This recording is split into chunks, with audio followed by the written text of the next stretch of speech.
Hi Megaminds! Welcome sa Megaminds Podcast. Kumusta? Ako nga pala si Megamind Cap. Para sa unang part ng ating first episode, may gusto kong ipanood sa inyo na mahalagang bagay at napapanahon. Kagabi, naisip ko na imbitahan ang mga kaklase ko na mga Megaminds rin para sa isang may saysay o makabuluhang podcast. Napag-usapan namin dito ay tungkol sa social media platforms at mga effects nito sa buhay natin. Handa na ba kayo manood? Tara, let's go! Good Mega Mindful evening. Welcome sa Mega Minds Podcast. Tonight, I'm going to call my classmates at tatanungin ko sila kung anong paborito nilang social media at kung bakit nila nagustuhan ito. At tatanungin ko rin sila kung anong mga na-observe nila na effects or impact na kanilang na-encounter sa paggamit ng mga social media. Pero bago tayo magsimula, ano muna ang social media o social media platforms? Ang social media platforms o social media ay isang application na website na maaaring mapagkunan ng entertainment. Maaari ka rin dito mag-post o makipag-socialize at marami pang iba. Ngayon, subukan natin silang tawagan at alamin natin ang mga sagot nila. Hi guys! Good evening! Good evening din. Hello, Good evening good din. evening. Kamusta? Ayos lang.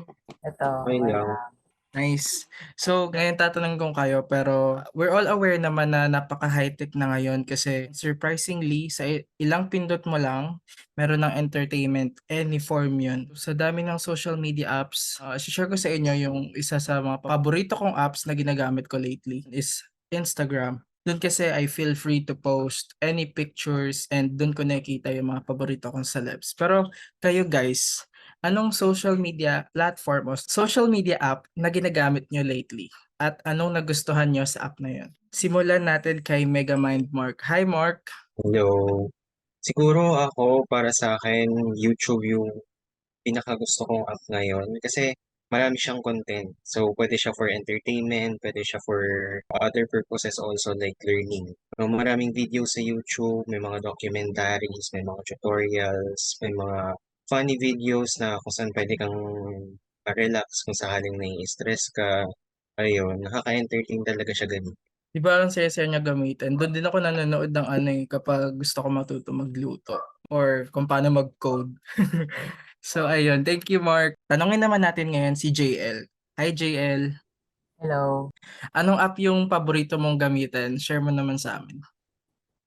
Para sa akin is yung Twitter. Kasi 'di ba pagka kunyari may problema ka, tapos sabay gusto mong mag-vent out, wala kang mapagsabihan. Pwede mong i-post dun yung mga mo, mga saloobin mo sa buhay. Also rin siya real time rin yung niya, information niya. Kung saan mabilis tsaka mabilis kumalat yung mga information na nandun. Also makikita mo rin yung kunyari nag-post yung celeb na gusto mo or K-popan ka. Pag nag-post dun yung K-pop group na gusto mo, makikita mo agad.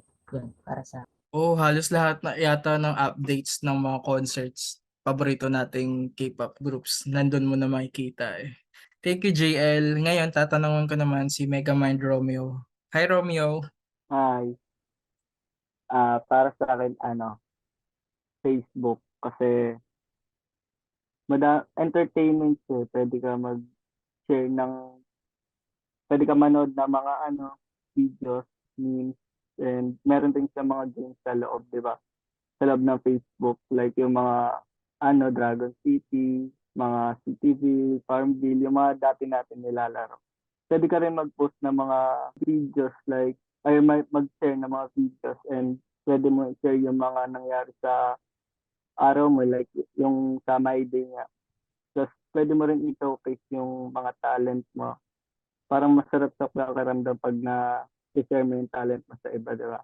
Oh, saya gumamit ng Facebook, napaka-reliable. At saka, ito yung pinakasikat na app dito sa Philippines. Naalala ko pa nga yung yung Pet Society tsaka yung Everwing. Thank you, Romeo. Tanungin naman natin si Adrian. Hi, Adrian. Hello. Para sa akin Messenger. Messenger kasi parang madali ka makakakontak sa mga malalayo. Di na katulad dati na, 'di ba, di na magsusulat-sulat, nag-aatid ng letter, ganun. Nice. Thank you, Adrian. Ngayon, tanongin naman natin si Ryan kung anong social media app yung pinaka-paborito niyang gamitin. Hi, Ryan. Ah, Hello, magandang gabi. Para sa akin, na social media platform, TikTok. Bakit? Entertainment din siya. Simula nung ano kasi, nung nag-lockdown na way back 2020, ito yung mga nagagamit natin. Dito rin tayo natututong sumayaw. Tapos marami din information sa nakukuha. Pwede rin natin gamitin na memories gawa ng pagsasayaw kasama mga pamilya natin, ganito. Nagiging bonding din siya at pwede rin tong gamitin natin sa mga shop kaya ng bagong update na 'to. Dito rin tayo nagkakaroon ng kita at iba at puwede rin tayong makakuha ng informations about sa mga iba, gaya ng mga laro ganyan. At yun lang, maraming salamat. Oo 'no, napaka-useful niya. Dun din ako nag-o-order online, kasi sobrang mura niya. Pero guys, may ise-share ako sa inyo. Personally, sa paggamit ko ng social media, lalo na sa Instagram, iba yung naging psychological effect niya sa akin. Iba yung parang naging impact niya. Lately na-observe ko sa sarili ko na parang nagpo-post lang ako parang for validation. Dun na lang kasi ako parang siguro kung dahil sa hindi ko nakukuha yung validation sa physically, yung kakaharapan ko na. Kaya doon na lang ako nagpo-post sa Insta, tapos doon parang masaya na ako na marami nagla-likes. Tapos may nagko-comment kung maganda yung suot ko.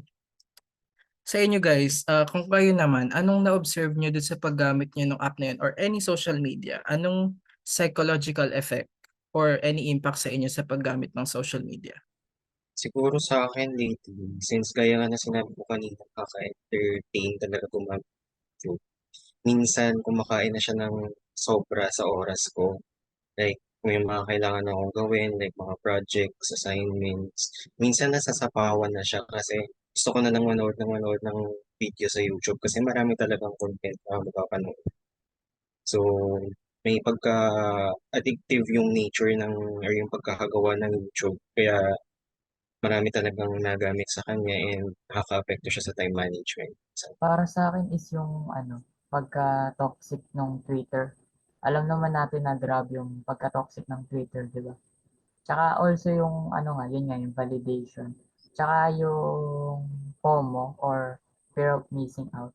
Pagka nakikita mo yung ibang friends mo na nagpo-post ng mga lakad nila, ganun. Feeling mo na left out ka na. Hindi ka na sabay sa trend, ganun. Sa akin kasi parang napansin ko wala siyang age restriction. Naka-access siya ng mga minor. Naalala ko nun ginawan ako nun ng Facebook mga 10 ata ako nun or 9. Ang ginagawa lang, 'di ba may age restriction siya, mga 18 ata yun, no? Tas ang ginagawa lang, 'di ba, binabago natin yung year ng birthday natin para makagawa tayo ng Facebook or ng ibang social media account. So, isipin mo yun, sa ganong edad na na-access nila yung mga social media na gano'n na pwedeng makapanood sila ng mga sexual content, mga may mga bad language na pwede nilang ma-adapt or magaya. Para sa akin parang ano rin parang panloloko rin minsan sa 'di ba kunwari may mga scamming 'di ba? Yung parang may magcha-chat sa'yo through Messenger. Ano yung ganyan papaikutin ka niya sa mga masalita para mag-send ka sa kanya ng pera. Isa pa dun yung sa pag-uubos din ng oras. Minsan 'di ba kayo napupuyat kayo kaka-chat niyo sa mga baby niyo nauubos niya nakakapagpuyat na kayo may mga responsibilidad pa kayo kinabagahan. Yung isa rin yung gambling, 'di ba? Ngayon uso ngayon 'yun 'no. May magpo-forward sa'yo ng ganito, click mo 'to tapos parang like Philwin gano'n. Tas yung mga parang parang puro sugal gano'n. Para sa akin, yung mga cons ng TikTok ay yung sa pag-ubos ng oras. May mga bata din kasi na gumagamit ng TikTok. Wala siyang dati nare-restrict. May mga content din na bastos na nagbumura. So, na-influensyahan din yung mga bata. At meron din doon, gaya nung sa bus na yung bata iyak ng iyak dahil hindi niya nakuha yung phone. Pero yung nakuha na yung phone at nanood ng TikTok, okay. So, ang pangit ng nangyayari minsan sa TikTok.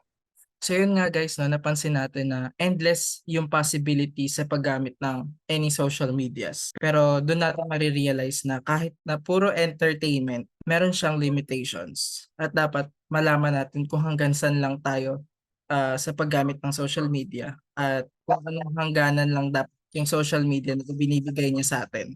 Dapat talaga na matuto tayo mag-manage ng paggamit ng social media. Discipline na rin yun para hindi tayo maapektuhan, lalo na yung mental natin. Isa sa mga naapektuhan yan eh. And yung physical, siguro isa rin yun dahil hindi ka na nakakagawa ng any household chores or yung simpleng hygiene sa sobrang tagal ng paggamit nila sa phone or sa apps. Di na sila naliligo, kailangan pa silang sabihan, pati sa pagkain. 'Di ba? Magugulat ka na lang magmamadaling araw na hindi ka pala nakapag-dinner. Tsaka mo lang mararamdaman pag hilong-hilo ka na. So yan dapat talaga sa paggamit ng social media, alamin natin, simpleng logic na lang na limit yourself sa pagpo-post, sa pagbibigay ng information sa online, hindi natin alam kung trustful yung nagbibigyan natin ng information. So, sa tingin nyo guys, anong natutunan nyo noon nung na-observe nyo yung impact na yun? Sige, ikaw Mark. Siguro, since yung pinaka na-encounter talaga yung issue sa time management.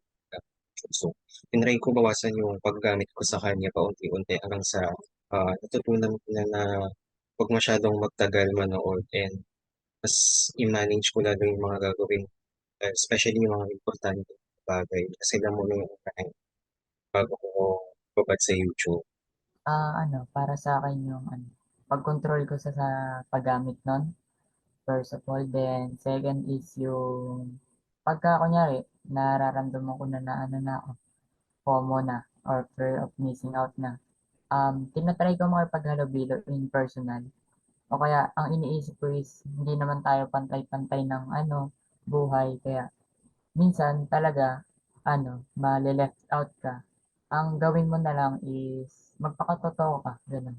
Sa akin, di na kasi sa akin, yun eh, kasi 18, 20 na tayo eh. Na tayo eh, sa tamang edad na tayo. Kaya na lang natin yung kapanonood natin. Kung may makita tayong ganun, na lang natin, i-report. So, para sa akin siguro mas lilimitahan ko na yung paggamit ko nun. Ay, lilimitahan ko lang yung oras na paggamit ko nun. Gagamitin ko lang yung pag talagang kailangan. Yung pag emergency, di ba? Kailangan talaga yun. Siguro mag-iingat na rin ako sa mga nakakausap ko ganun. Kung okay, kung ano ba to, kung scam ba to, or good thing sa akin. Lilimitahan ko na lang lahat ng yung paggamit ko nun sa oras na kailangan lang dapat. Para sa akin yung sa oras, kailangan nating bawasan sa paggamit nito dahil masyado na tayong nauubusan eh. So, ang tamang gawin natin, limitahan, gawin ko lang pangpatulog, tas sumama na lang sa pamilya, makibanding, ganito, sa mga kaibigan, para naman hindi nauubos yung oras natin sa paggamit nito. Kaya yun lang. Thank you sa inyo guys. Ang dami kong natutunan mga bagay sa inyo. Sana marami rin kayong natutunan sa pinag-usapan natin tonight sa podcast na ito. Thank you guys. See you again next time. Bye. Bye-bye! Thank you. Bye-bye. Bye. Bye, sir. Bye-bye. Okay. Bye. Bye-bye. Bye, Sir! Bye-bye. Good night. Maraming salamat sa inyong pagbabad sa unang part ng ating episode. Kung gusto mo panood ang exclusive videos and podcasts, just hit the subscribe button and don't forget the bell button for more updates. At kung gusto mo naman mapakinggan ng buo yung mga episodes natin, just follow us sa aming Spotify. Maraming salamat at ako ulit si Megamind Gab na nagsasabing Great Minds Think Alike. Thanks for watching!